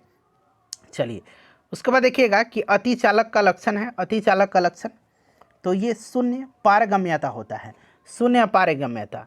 चलिए गर्म करने पर अर्धचालक का प्रतिरोध क्या होगा, गर्म करने पर अर्धचालक का, तो देखिए गर्म करने पर जो है अर्धचालक का प्रतिरोध जो है ये घटता है, ठीक है। अर्धचालक एक ऐसा ठोस पदार्थ है जिसकी विद्युत प्रतिरोधकता चालकों से अधिक परंतु कुचालकों से कम होती है, ठीक है। अर्धचालक का प्रतिरोध ताप बढ़ने पर कम होता है। चलिए देखिएगा कि सौर भट्टी में प्रयुक्त होता है, सौर भट्टी में, तो सौर भट्टी में प्रयोग होगा आपका अवतल दर्पण का, ठीक है ना, अवतल दर्पण का प्रयोग सौर भट्टी में किया जाता है, ठीक है। चलिए उसके बाद देखिएगा कि सौर मंडल का सबसे चमकदार ग्रह कौन सा है, सबसे चमकदार ग्रह जो है यह आपका शुक्र हो जाएगा, शुक्र सबसे चमकदार ग्रह है। इसको सुबह का तारा, सांझ का तारा यानी कि भोर का तारा और शाम का तारा कहा जाता है। पृथ्वी की जुड़वा बहन, पृथ्वी की भगनी, ये सब कहा जाता है। सौरमंडल का सबसे गर्म ग्रह भी है शुक्र, ये भी आप याद रखिएगा। चलिए अति सूक्ष्म वस्तुओं को देखने के लिए प्रयोग किया जाने वाला प्रकाशिक उपकरण कौन सा है, अति सूक्ष्म वस्तुओं को देखने के लिए प्रयोग किया जाने वाला जो प्रकाशिक उपकरण है ये आपका माइक्रोस्कोप है, माइक्रोस्कोप है, ठीक है ना। अति सूक्ष्म वस्तुओं को माइक्रोस्कोप से देखा जाता है। चलिए और ये जो माइक्रोस्कोप होता है ना, इसमें दो उत्तल लेंस का उपयोग किया जाता है, दो उत्तल लेंस का, ठीक है ना, दो उत्तल लेंस का उपयोग इसमें किया जाता है। चलिए फ्रेंड्स नेक्स्ट क्वेश्चन है कि भारत द्वारा हाल ही में प्रक्षेपित किए गए अंतरिक्ष यान चंद्रयान 2 के एक भाग लैंडर का नाम क्या है। देखिए लैंडर का नाम जो है ये विक्रम है और रोवर जो है इसका नाम प्रज्ञान है, ठीक है ना। चलिए फ्रेंड्स नेक्स्ट क्वेश्चन करेंगे अल्ट्रासोनिक तरंगे। देखिए अल्ट्रासोनिक तरंगे, तो देखिए 20 किलो हर्ट्ज, जिसको कि हम लोग 20,000 हर्ट्ज बोलते हैं, 20,000 हर्ट्ज, ठीक है ना। मैंने आपको बताया था आपको कि 20 हर्ट्ज से लेकर के 20,000 हर्ट्ज यानी कि 20 किलो हर्ट्ज तक जो आपकी 20 किलो हर्ट्ज की ध्वनि तरंगे ये हमारे कान सुन सकते हैं। और जैसे ही 20,000 हर्ट्ज यानी कि 20 किलो हर्ट्ज से ज़्यादा की आवृत्ति होगी उसी को हम लोग अल्ट्रासोनिक बोलते हैं। तो 20 किलो हर्ट्ज से ज़्यादा आवृत्ति की ध्वनि तरंगे, ठीक है ना। चलिए उसके बाद देखिएगा कि एक संवाहक के तापक्रम परिवर्तन के कारण इसमें विभव परिवर्तन होता है, इस घटना को क्या कहते हैं। एक संवाहक के तापक्रम परिवर्तन के कारण इसमें विभव परिवर्तन होता है, इस घटना को क्या बोलते हैं, इसको बोलते हैं थॉमसन इफेक्ट, थॉमसन प्रभाव बोला जाता है, ठीक है, थॉमसन प्रभाव बोला जाता है। चलिए उसके बाद देखिएगा कि स्वचालित कारों में सामान्यतः कौन सा तेल लगता है ऑटोमेटिक में, तो पेट्रोल लगेगा इसमें, सामान्यतः पेट्रोल का उपयोग किया जाता है, गैसोलीन या पेट्रोल, ठीक है ना फ्रेंड्स। चलिए उसके बाद देखिएगा कि स्टीम इंजन कैसे चलता है। स्टीम इंजन जो भाप इंजन है ये ऑब्वियसली ये किससे चलेगा, स्टीम इंजन उष्मा इंजन होता है ये, ठीक है ना, जिसका प्रयोग आपको उष्मा का प्रयोग करके यांत्रिक ऊर्जा यांत्रिक कार्य करने में किया जाता है, तो ये उष्मा से। चलिए उसके बाद नेक्स्ट क्वेश्चन है कि वातानुकूलन यंत्र से किस कारण ठंडक होती है, तो गैस को दबाने और मुक्त करने से। जो एयर कूलर तथा एक वायु तापक होता है वातानुकूलन यंत्र, सामान्यतः एक वायु शीतक यानी कि एयर कूलर और एक वायु तापक होता है, ठीक है। और वायु तापक संयंत्र वायु के ताप को निश्चित बिंदु से कम करने होने पर तापमान को क्या बढ़ाता है, और वायु शीतक यंत्र ताप अधिक होने पर वायु के शीतलन की प्रक्रिया के द्वारा निर्धारित स्तर पर लाता है। चलिए और इसमें जो है आपको कंप्रेसर टाइप का यांत्रिक प्रशीतन एकक होता है। चलिए उसके बाद देख लीजिएगा कि विंडो या घरेलू क्लीनर या परफ्यूम स्प्रेयर, परफ्यूम स्प्रेयर जो होता है इस रूप में इस्तेमाल की जाने वाली स्प्रे बोतलें निम्नलिखित में से किस पर काम आती हैं। तो फ्रेंड्स ये बर्नौली का जो थ्योरम है, बर्नौली का जो सिद्धांत है, ठीक है ना, बर्नौली के सिद्धांत पर ये काम करते हैं। बर्नौली सिद्धांत स्विस गणितज्ञ और डेनियल बर्नौली के द्वारा दिया गया था। चलिए उसके बाद अगला प्रश्न है हमारा कि ट्यूबलाइट में प्रकाश किस पर निर्भर रहता है। ट्यूबलाइट में प्रकाश निर्भर रहता है ट्यूब में ठोस धातु यानी कि प्रतिदीप्त पर, ठीक है। चलिए, पंखे की रफ्तार किस पर निर्भर करती है? पंखे की रफ्तार ये वोल्टेज पर, ठीक है, वोल्टेज ज़्यादा रहेगा पंखा तेज चलेगा। विद्युत चुंबक का कोर बनाने के लिए सामान्यतः उपयोग की जाने वाली सामग्री कौन सी है? विद्युत चुंबक का कोर बनाने के लिए तो फ्रेंड्स ये नरम लोहा का इस्तेमाल किया जाता है, ठीक है ना। विद्युत चुंबक का कोर नरम जो है लौह चुंबकीय पदार्थ से बना होता है। चलिए, उसके बाद देखिएगा कि आधुनिक टेलीफोन उपयोग करता है, आधुनिक टेलीफोन उपयोग करता है। तो आधुनिक टेलीफोन जो है ये रेडियो तरंग का, ठीक है ना, रेडियो तरंग का इस्तेमाल होता है इसमें। देखिए, घड़ी में समय नापा जाता है, तो घड़ी में समय क्वार्ट्ज क्रिस्टल के द्वारा, बताया था कि घड़ी में इसका इस्तेमाल किया जाता है। शीशे का उपयोग किया जाता है, शीशे का उपयोग किया जाता है। शीशे का उपयोग प्रकाश संचरण हेतु किया जाता है, ठीक है ना। इसमें से अगर हम बात करें तो प्रकाश के संचरण हेतु इसमें से शीशे का उपयोग किया जाता है, ठीक है। चलिए, उसके बाद देखिएगा कि विद्युत संचरण यानी कि ट्रांसमिट इलेक्ट्रिसिटी के लिए उच्च वोल्ट ग्रिड का उपयोग किया जाता है, इसका कारण क्या है? तो देखिए, ट्रांसमिट इलेक्ट्रिसिटी के लिए उच्च वोल्टेज ग्रिड का उपयोग दक्षता बढ़ाने और ऊष्मा की हानि को कम करने के लिए किया जाता है। दक्षता बढ़ाने और ऊष्मा की हानि को कम करने के लिए, दोनों याद रखिएगा। दक्षता को बढ़ाने और ऊष्मा की हानि को कम करने के लिए किया जाता है। चलिए, उपग्रह यानी कि सैटेलाइट्स का उपयोग किया जाता है।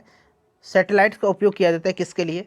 तो सैटेलाइट का उपयोग जो है संचार प्रसारण, मौसम विज्ञान सहित कई विभिन्न क्षेत्रों में किया जाता है। तो यहाँ पर देखिए, टेलीविज़न के लिए भी है, रेडियो के लिए भी है, तो आंसर एक से अधिक होना चाहिए। संचार के दोनों माध्यम हैं। चलिए, एक जिप्टो बराबर है 10⁻21, ठीक है ना। अच्छा, पेंडुलम घड़ी की समयावधि दोलनकाल होती है।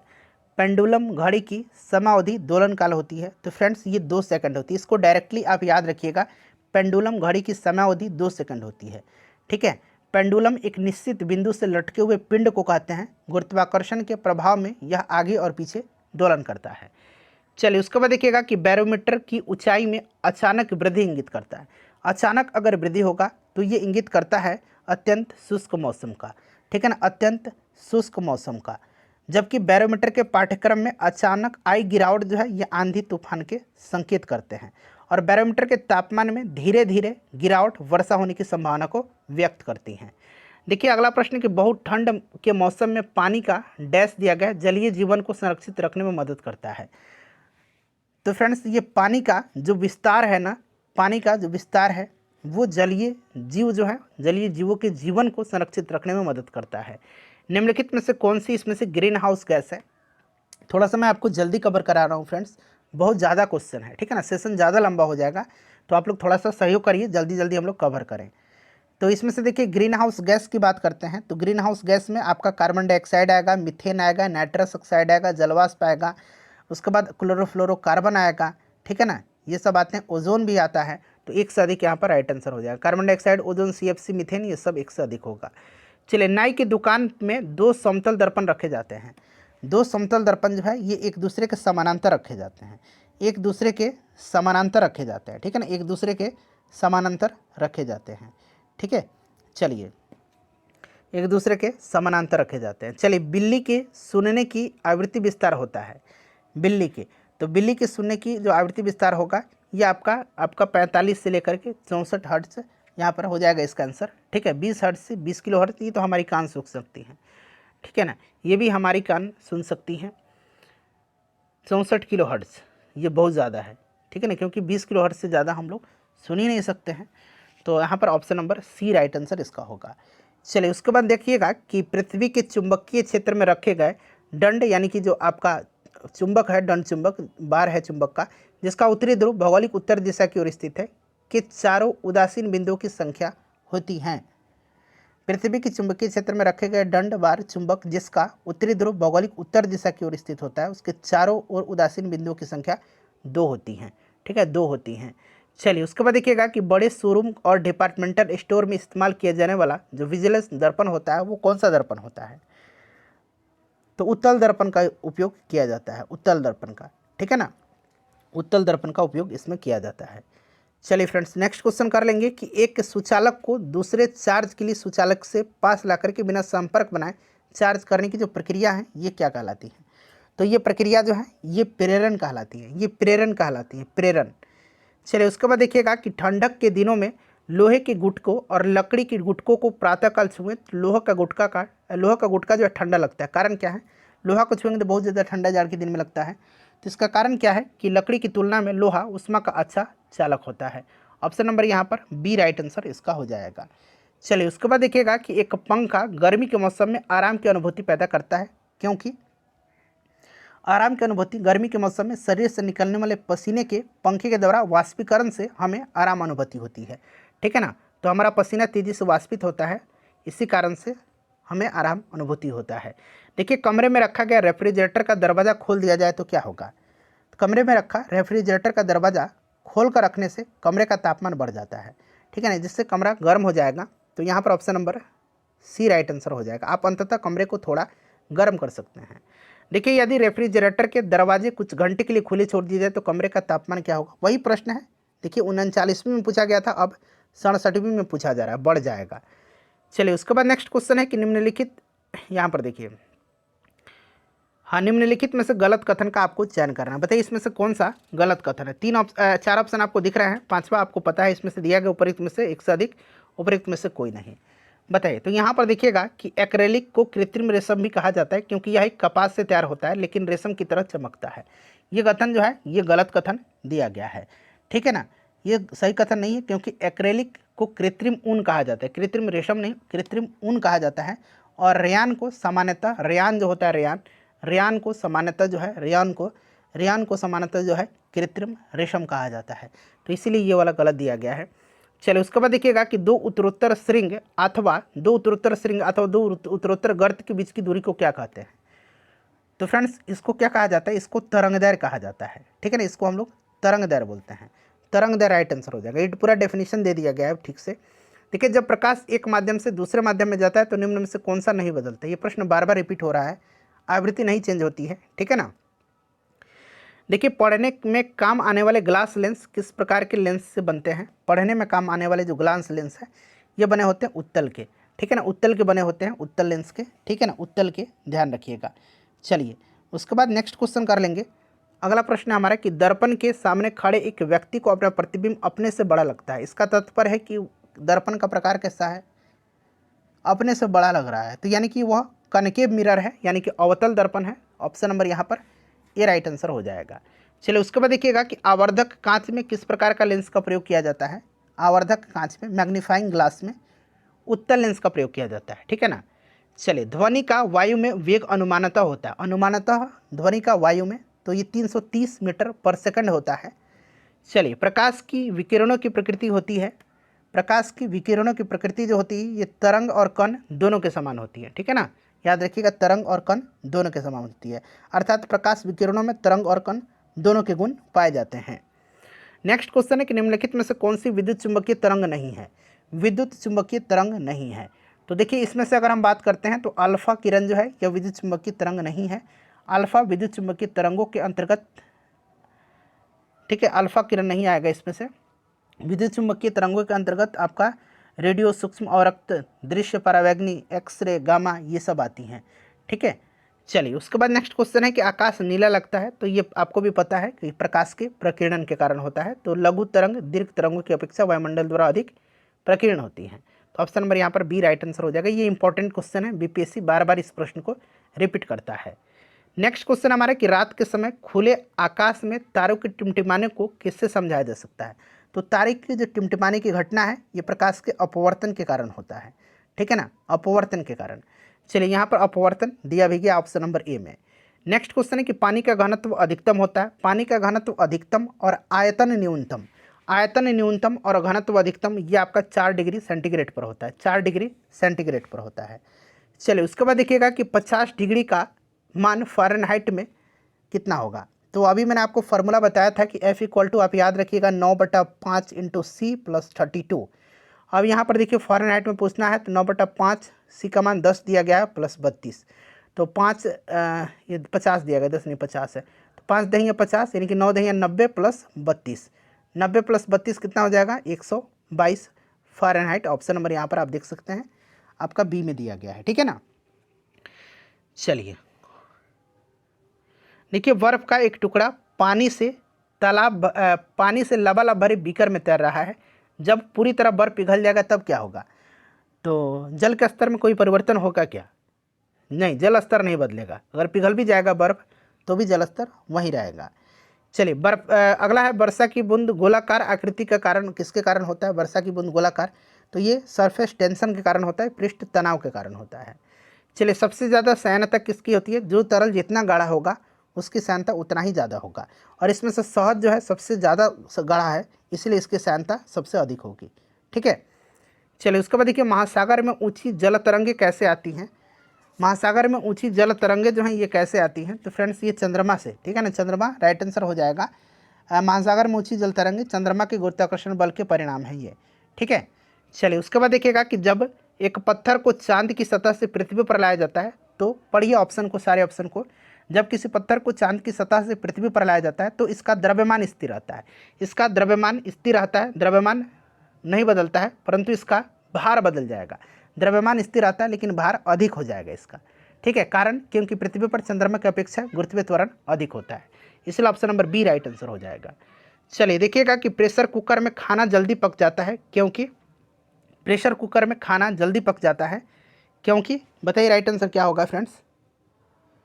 देखिए प्रेशर कुकर में खाना जल्दी पक जाता है क्योंकि उच्च दाब के कारण पानी उच्च तापमान पर उबलने लगता है। ठीक है ना फ्रेंड्स, ऑप्शन नंबर यहाँ पर बी राइट आंसर हो जाएगा इसका। चलिए सौर ऊर्जा निम्न में से किससे प्राप्त होती है? सौर ऊर्जा किससे प्राप्त होती है? तो सौर ऊर्जा जो है ऑब्वियसली सूर्य से प्राप्त होगी। चलिए सूर्य पर ऊर्जा का निर्माण होता है, तो सूर्य पर जो ऊर्जा का निर्माण होता है ये किसके कारण होता है? नाभिकीय संलयन के द्वारा होता है, नाभिकीय संलयन के द्वारा। ठीक है ना, विखंडन नहीं, याद रखिएगा, संलयन के द्वारा होता है। ठीक है ना, चलिए उसके बाद देखिएगा कि प्रथम भारतीय उपग्रह आर्यभट्ट कब छोड़ा गया था? तो इसको छोड़ा गया था फ्रेंड्स 19 अप्रैल 1975 को। नेक्स्ट क्वेश्चन हमारे कि वर्ष दीर्घतम होता है, तो प्लूटो पर वर्ष दीर्घतम होता है जिसका कक्षीय परिभ्रमण काल लगभग 248 पृथ्वी वर्ष होता है, तो ये प्लूटो पर होगा राइट आंसर। चलिए उसके बाद देखिए चुंबकीय, जो विद्युत चुंबकीय तरंगों का वेग होता है, विद्युत चुंबकीय तरंगों का वेग होता है, तो फ्रेंड्स ये 3 गुना 10⁸ मीटर पर सेकंड यहाँ पर राइट आंसर हो जाएगा। ठीक है, प्रकाश के चाल के बराबर होता है। चलिए निर्वात में प्रकाश के चाल के बराबर। एसी करंट को कैसे उत्पन्न करते हैं? एसी करंट को, तो अल्टरनेटिव करंट को डायनेमो के द्वारा उत्पन्न किया जा सकता है। डायनेमो एक उपकरण होता है, जैसे मैंने बताया कि विद्युत चुंबकीय प्रेरण के सिद्धांत पर कार्य करता है और यांत्रिक ऊर्जा को विद्युत ऊर्जा में बदलता है। चलिए उसके बाद देखिए धारा घनत्व होता है, धारा घनत्व, तो धारा घनत्व किसी एकांक अनुप्रस्थ परिच्छेद क्षेत्रफल में प्रवाहित धारा को धारा घनत्व कहते हैं। यह सदिश राशि होती है, ठीक है ना, और इसकी दिशा धारा की दिशा में होती है।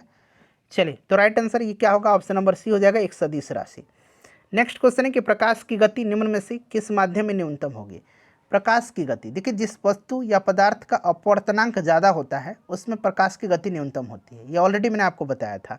कांच में इसमें राइट आंसर हो जाएगा। देखिए सूर्य के प्रकाश का धरती की सतह पर पहुंचने में लगने वाला समय लगभग में पूछा गया है, तो लगभग में जो है आपको कितना होगा? तो ये आपको पता है कि 499 सेकंड या 8 मिनट 19 सेकंड का समय लगता है।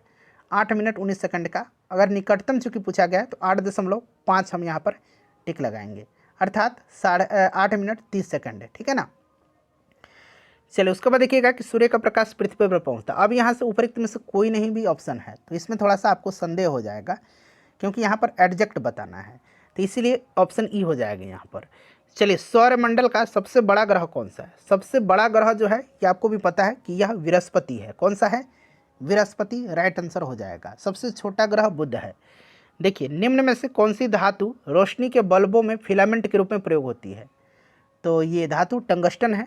चलिए नेक्स्ट क्वेश्चन करेंगे कि निम्न में से कौन सी धातु सेमीकंडक्टर यानी कि अर्धचालक के रूप में ट्रांजिस्टर में प्रयोग होती है? तो अर्धचालक के रूप में ट्रांजिस्टर में जो प्रयोग होती है इसका नाम है जर्मेनियम। ठीक है ना, जर्मेनियम। चलिए उसके बाद नेक्स्ट क्वेश्चन कर लेंगे कि परमाणु नाभिक के अवयव हैं। परमाणु के नाभिक में क्या होता है? परमाणु के नाभिक में होता है प्रोटॉन और न्यूट्रॉन। ठीक है ना, ऑप्शन सी राइट आंसर हो जाएगा। देखिए नेक्स्ट क्वेश्चन है किसी विखंडनीय द्रव्य का क्रांतिक द्रव्यमान होगा। विखंडनीय द्रव्य का क्रांतिक द्रव्यमान होगा, तो फ्रेंड्स ये होता है श्रृंखला अभिक्रिया हेतु आवश्यक न्यूनतम द्रव्यमान। किसी विखंडनीय द्रव्य का क्रांतिक द्रव्यमान विखंडनीय द्रव्यमान की न्यूनतम मात्रा है जो एक आत्मनिर्भर श्रृंखला प्रतिक्रिया का समर्थन करता है। इस द्रव्यमान पर एक विखंडन प्रतिक्रिया के उत्पाद के रूप में जारी न्यूट्रॉन पड़ोसी जो परमाणु के विखंडन के कारण बन सकते हैं। तो श्रृंखला विक्रिया हेतु आवश्यक न्यूनतम द्रव्यमान। चलिए, निम्नलिखित में से कौन सा विकल्प यहाँ पर गलत दिया गया है? गलत विकल्प आपको बताना है, बताइए। ऑप्शन डी दिख रहा है, ऑप्शन ई जो है उपरोक्त में से एक से अधिक है या उपरोक्त में से कोई नहीं है, बताइए राइट आंसर यहाँ पर क्या होगा। तो देखिए, इसका जो करेक्ट आंसर होगा फ्रेंड्स, वो आपका नाभिक के अंदर प्रोटोनों और इलेक्ट्रॉनों की उपस्थिति के कारण परमाणु विद्युत के रूप में उदासीन होता है। ऑप्शन नंबर यहाँ पर ए करेक्ट आंसर इसका हो जाएगा। ठीक है, चलिए उसके बाद देखिएगा कि निम्न में से कौन वैकल्पिक ऊर्जा का सबसे बड़ा भंडार है? वैकल्पिक ऊर्जा का, तो इसमें से आपका सौर ऊर्जा हो जाएगा, वैकल्पिक ऊर्जा का सबसे बड़ा भंडार है। चलिए, अन्य सारे सीमित हैं, ये वैकल्पिक ऊर्जा का सबसे बड़ा भंडार है। परमाणु बम का सिद्धांत आधारित है, तो फ्रेंड्स ये नाभिकीय विखंडन पर है। ठीक है ना, नाभिकीय विखंडन पर ध्यान रखिएगा। चलिए उसके बाद देखिए, हाइड्रोजन बम किसके सिद्धांत पर है? तो हाइड्रोजन बम जो है अनियंत्रित संलयन पर आधारित है। चलिए उसके बाद देखिएगा कि वायु में कौन सी नोबेल गैस नहीं होती है? तो वायु में जो है आपको पता है ना कि रेडॉन नहीं होती है, रेडॉन नहीं होती है। ठीक है ना, रेडॉन ये अक्रिय गैस है, ये वायु में नहीं होती है। चलिए नेक्स्ट क्वेश्चन है, ऑर्गन सबसे ज़्यादा पाई जाती है। बिजली की खपत का बिल किसके मापन पर आधारित होता है? तो बिजली की खपत का ये आपका वाट पर हो जाएगा, तो केवल एक राइट आंसर हो जाएगा इसका। चलिए, निम्न में से सबसे भारी धातु कौन सी है? सबसे भारी धातु इसमें से, तो इसमें से बात करते हैं, ऑप्शन के हिसाब से यूरेनियम हो जाएगा सबसे भारी धातु। चलिए, निम्नलिखित में से इनसेट 2A को कब छोड़ा गया था? इनसेट 2A को, तो इनसेट 2A को छोड़ा गया था 10 जुलाई 1992 को। ठीक है फ्रेंड्स, चलिए उसके बाद देखिएगा, एक प्रिंटर की गुणवत्ता किससे निर्धारित किया जाता है? एक प्रिंटर की गुणवत्ता बिंदु प्रति इंच, डॉट पर इंच में। ठीक है ना, बिंदु प्रति इंच नहीं, ऑप्शन सी में है बिंदु प्रति इंच, इसको कि हम लोग डॉट पर इंच बोलते हैं, इसी से निर्धारित की जाती है। देखिए, प्रयोगशाला में विकसित हीरे के संदर्भ में हीरे के बीज के रूप में किसका उपयोग किया जाता है? देखिए, ये 69वीं बीपीएससी का क्वेश्चन है, बताइए राइट आंसर क्या होगा। प्रयोगशाला में विकसित हीरे अर्थात lab grey diamond, LGD lab grey diamond के संदर्भ में हीरे के बीज के रूप में ग्रेफाइट का उपयोग किया जाता है। ठीक है ना, ग्रेफाइट का उपयोग किया जाता है, ग्रेफाइट राइट आंसर होगा। नेक्स्ट क्वेश्चन है हमारा कि बुलेट प्रूफ जैकेट बनाने के लिए उपयोग किया जाने वाला फाइबर क्या है?